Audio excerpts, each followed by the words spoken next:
भारत में पहली बार हरीश राणा को ही इच्छा मृत्यु की इजाजत मिली है। माननीय सर्वोच्च न्यायालय ने हरीश राणा को इसलिए इजाजत दिया है इच्छा मृत्यु की कि वो असाध्य रोग से ग्रसित हैं।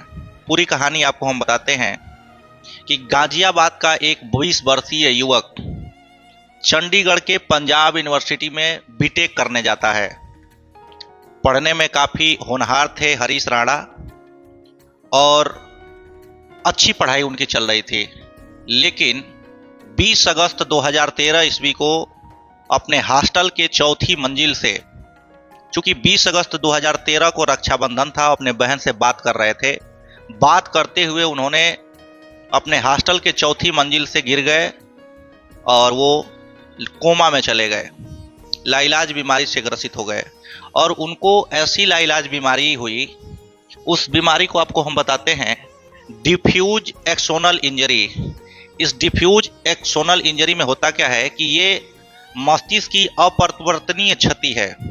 इसमें मस्तिष्क रिकवर नहीं हो पाता है, यानी कि अब ताउम्र वो कोमा में ही रहेंगे। यानी कि मूलतः देखा जाए तो तंत्रिका कोशिकाओं के जो बीच के संबंध होते हैं वो टूट जाते हैं।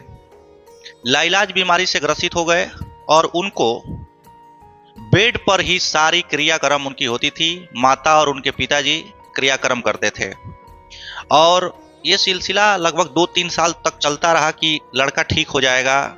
उनको ट्यूब लगाया गया था, फीडिंग ट्यूब, ये खाने पीने की नली होती है, और उनको वेंटिलेटर पर रखा गया था। वेंटिलेटर आप समझते हैं, जिससे फेफड़े को ऑक्सीजन गैस दी जाती है और कार्बन डाइऑक्साइड गैस बाहर निकलता है, वेंटिलेटर।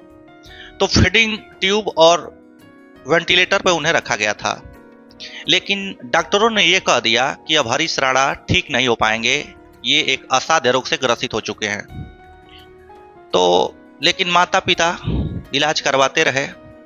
धीरे धीरे उनके शरीर पर बेड सोर्स होने लगे। बेड सोर्स का मतलब ये होता है कि गहरे घाव बन गए। कोई भी व्यक्ति अगर एक जगह तक पड़ा रहेगा तो जाहिर सी बात है कि घाव पड़ ही जाएंगे। और 11 वर्षों तक उन लोगों ने हरीश राणा को लेकर के झेला। लास्ट में उन्होंने माननीय हाई कोर्ट का दरवाजा खटखटाया कि हमारे बेटे को इच्छा मृत्यु की इजाज़त दे दी जाए, लेकिन हाई कोर्ट ने ठुकरा दिया। जो इन्होंने दरख्वास्त पेश किया तो उसे खारिज कर दिया। लेकिन माननीय सर्वोच्च न्यायालय ने 2 जजों की बेंच ने हरीश राणा को इच्छा मृत्यु की इजाज़त दे दी है और अब देश के प्रतिष्ठित जो हॉस्पिटल है एम्स दिल्ली में, उसमें हरीश राणा को इच्छा मृत्यु के लिए डॉक्टरों की एक टीम के निर्देशन में उनको रखा गया है।